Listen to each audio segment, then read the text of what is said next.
la décentralisation, nous avons passé en revue la cartographie du pays. Il y a plusieurs opportunités d'investissement dans notre pays, dans tous les coins du pays, dans nos entités territoriales décentralisées.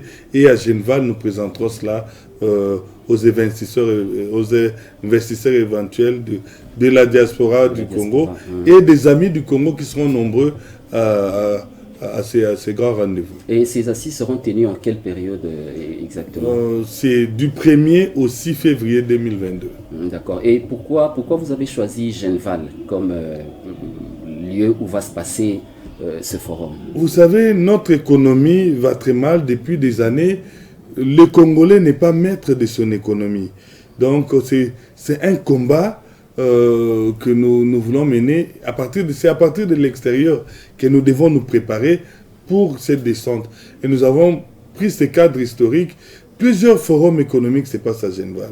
Et plusieurs rencontres de grande envergure se tiennent à Genval, au Château du Lac et dans d'autres lieux environnants. Nous avons choisi ces cadres-là pour être dans cette atmosphère-là, de prendre conscience du devenir de notre pays. Et de là sortira un plan de développement que la diaspora mettra à la disposition de ces plus de 100 millions. Nous sommes à plus de 12 millions à l'extérieur. On dénombre entre 12 millions et 16 millions de Congolais qui vivent à l'étranger. Jusque-là, ceux qui ont réellement mis les pieds ici et qui ont commencé des actions ici ne dépassent même pas 300 000. Donc, nous avons du travail et Genval ne sera que le premier pas parmi tant d'autres. Nous serons dans plusieurs grandes villes du monde et nous prévoyons entre 2022 et 2024 10 forums économiques dans des grandes villes du monde.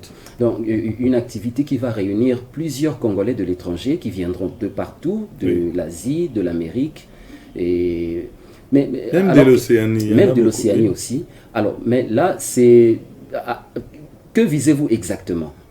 Parce qu'ils vont venir, il y aura sûrement des discussions qui vont se faire, il y aura des interventions, mais qu'est-ce que vous visez à travers ce forum? Parce que vous dites que vous allez organiser ce forum dans plusieurs capitales à travers le monde. Que visez-vous exactement?